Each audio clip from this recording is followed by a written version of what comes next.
Hey guys, welcome to Herding Little Cows to the Glory of God. I am Sarah, I am married to Mark, and we have a total of 10 children, 8 at home. And I wanted to talk today about breastfeeding.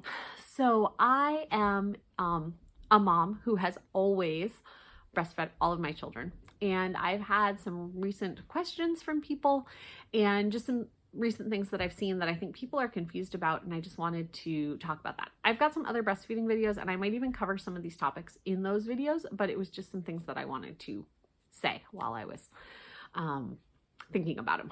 So probably the first thing is that you are designed by God to feed your baby, and your baby needs the nourishment that your body can give.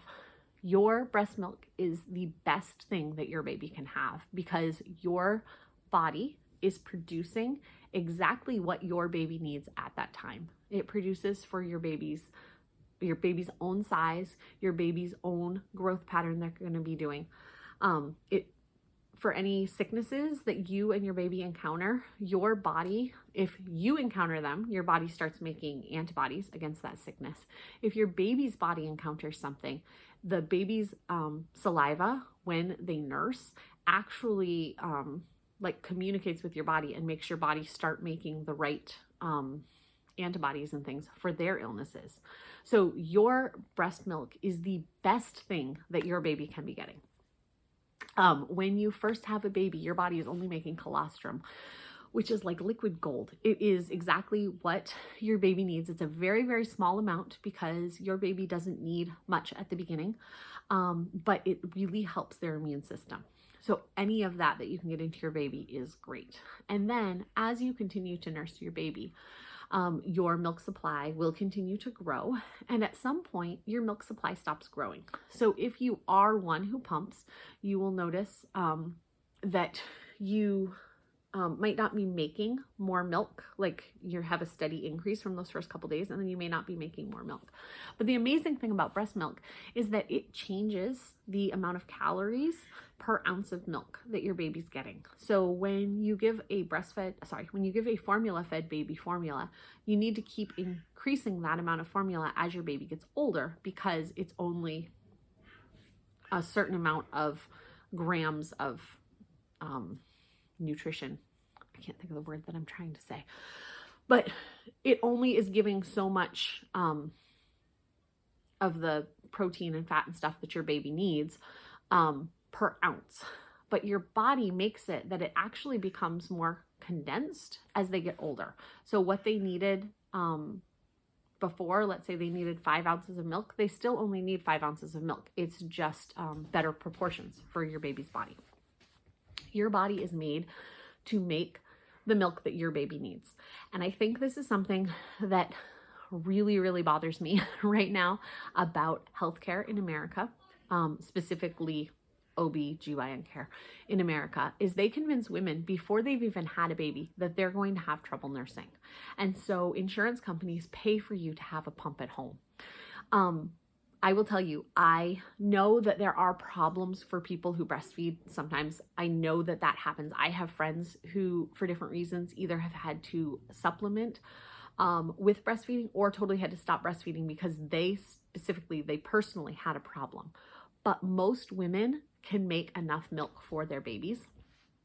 I have a friend right now who might be watching this video because she has a little one, you know who you are, and she has to supplement for her baby. And I know that you have been trying really, really hard. And so this isn't about you. I'm saying on average, I think it is very sad that our society has been telling women that your body will not be able to keep up with the needs of your baby.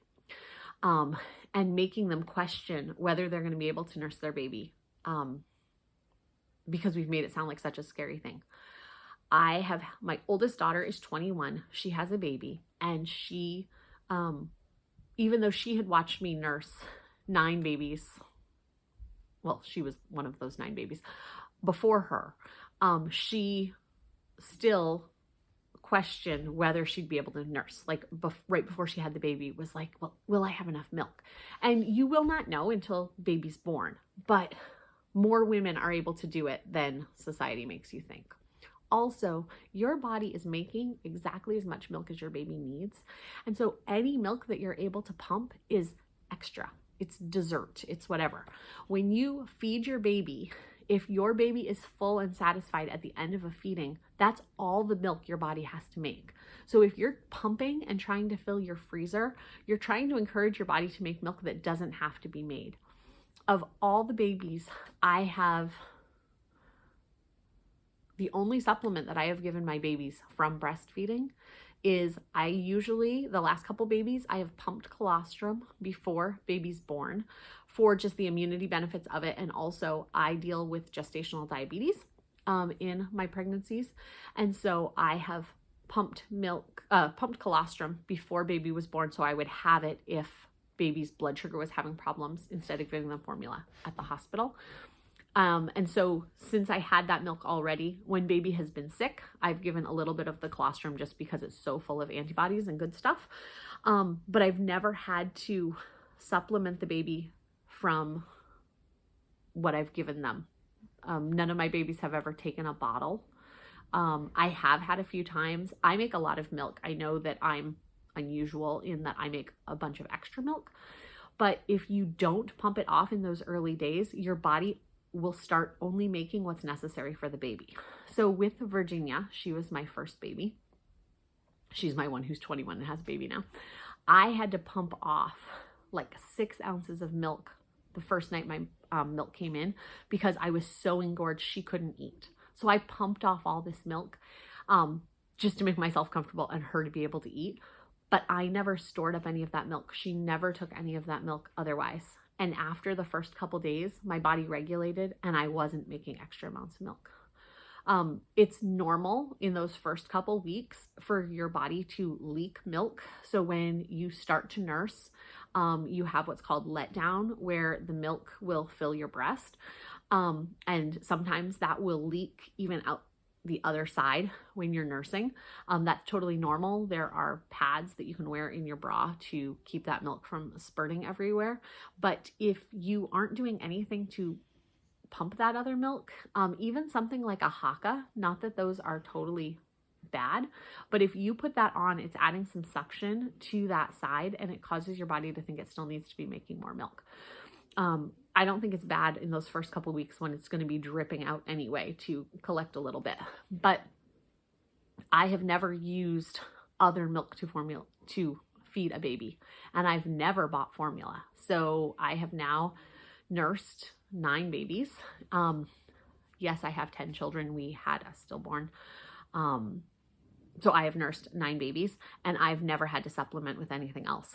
Also, for the past 5, 6 children, I exclusively nurse them till a year old. And they are still getting enough calories from my body. Calories, that's the word I was looking for earlier. The word that I couldn't think of. And they were still getting enough calories from my body. So I don't want to say that it's just going to be easy for everybody and that your body, like, I don't want someone who's watching this who had trouble nursing to think that I'm talking down to you. I'm trying to encourage new moms, people who are pregnant and about to have a baby, that your body can do this. That is what your body is meant to do.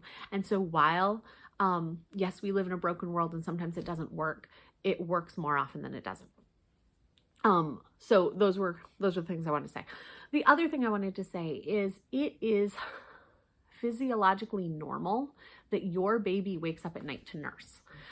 There's a lot of people who try from the moment that their baby is born, or even maybe they wait a couple weeks and then try. They try to schedule their babies in, okay, you're going to eat every 3 hours or whatever that number is. That's not how babies' bodies work. That's not how my body works. The last couple, like, I usually don't have a snack before bedtime. The last few nights I have been hungry before bed. The baby's been eating more and all of that. I've been hungry, so I've had a snack at bedtime. As adults, if we sometimes get hungry between meal times, don't we think it would be normal for a baby to do that? Also, baby waking at night, physiologically, they actually need the milk. Because breast milk just absorbs really fast. That is how God made it to be, and it helps their bodies to grow in the way that it's supposed to grow. It is also good for baby to wake up regularly. The lighter sleep that they have when they're waking up regularly to eat during the night actually helps prevent SIDS. Not that it would be prevented in all cases. And if you're hearing this and lost a baby to SIDS, I am so sorry for that loss. And I don't want you looking back and thinking, oh, well, maybe if I had just done this, maybe if I had just done this. But babies are supposed to rouse during the night. That's how their bodies work. And so their rousing to eat is actually good for their systems. Also, attachment with babies starts right at the beginning. And so when babies have a need and they cry out to you for that need, and you then answer them by picking them up or feeding them or changing their diaper or whatever that need is, they learn to trust you. They learn that their needs are going to be met, and they learn that you are looking out for the best for them. They can't say all of that. They're just babies. But that actually goes on into toddlerhood. As they get a little bit older, they look to you. Like if you've ever seen a toddler fall down and then look to their mom like, oh, how am I supposed to react to this? It's because they're using mom to regulate their emotions. Is this supposed to be something I'm scared of? Is this supposed to be something that I'm supposed to cry? Or is this something I'm supposed to get up? So like the, hey, get up and go play. Are you okay? Get up and play. That type of thing. Like if they're obviously hurt, like help them. But that idea, they're trying to see from you, what am I supposed to do in this situation? If you see a little one who's starting to crawl, a lot of times they'll crawl away from mommy and then they'll turn and they'll look back like, are you still watching me? Am I still okay? Or they'll crawl away and then they come back to get a quick hug, to get a quick nursing, whatever it is. And then they crawl away again. Okay, I'm safe. My person is still here. I'm still safe. And so that starts right from the beginning. And so babies need that in the middle of the night. When they wake up and they start to fuss, they're trying to see, is my person still here? They're not doing it to manipulate. You can't, what's it called? I don't know. I'm having trouble with words today. You can't do that too much. The baby needs to know that you're there. And it goes on past toddlerhood. It goes on into how they feel about themselves later on in life. And I'm not saying that you can't bond with your child if you don't breastfeed, but that's part of the bonding experience. And so babies are meant to be close to mom. If you look in the Bible, you see nursing mothers with their babies in all kinds of contexts.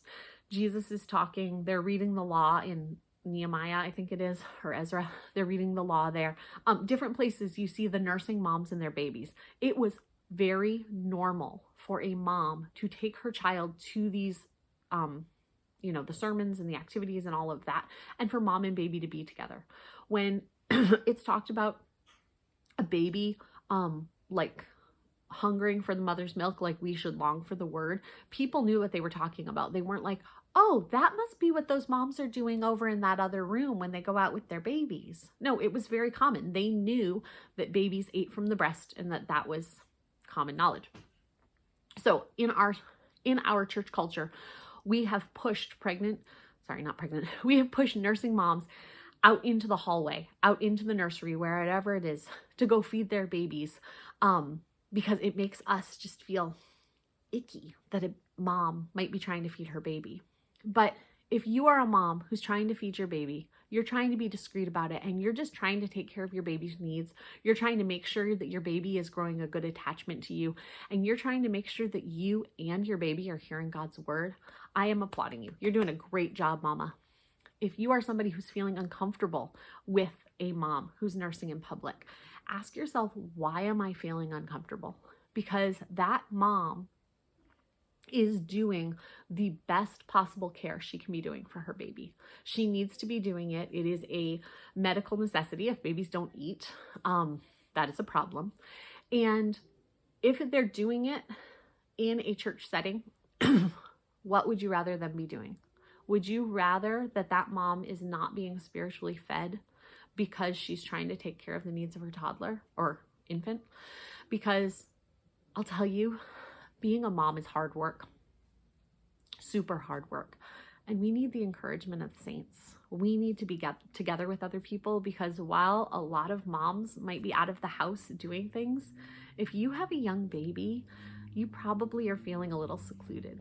And so that mom needs to be there and needs to be being encouraged that she is working on the ministry that God has given her. Because if God has put a baby in your household, that is your ministry right now.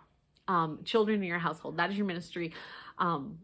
I would say that you need to be discipling and homeschooling and all of that. And that's another video because we're talking babies right now. But that mama needs to be encouraged that you are doing exactly what God wants you to do right now. And we want you to be spiritually fed. We want you to be here.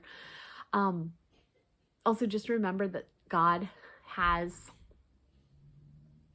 placed those moms within your church body because they're bringing something to you too. We all bring a gift. We all bring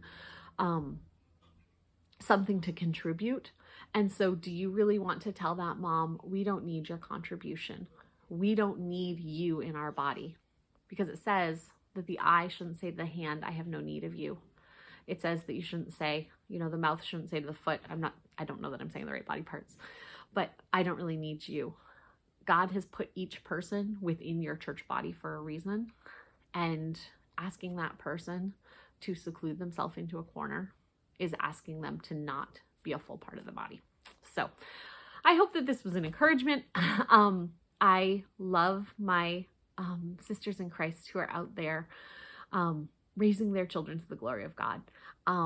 And if you have questions about how you can be a little more confident in how you do this, please ask down below. I know that I've had years and years of practice of doing this, but since my first was a little one, I've just fed my baby wherever necessary. I don't use a cover. I just keep my shirt down and cover as much as possible.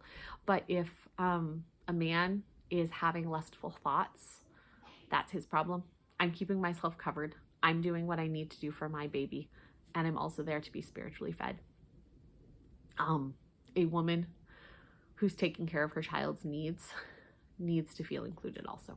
So I hope that that was an encouragement, and we will see you guys next time on Herding Little Cows to the Glory of God.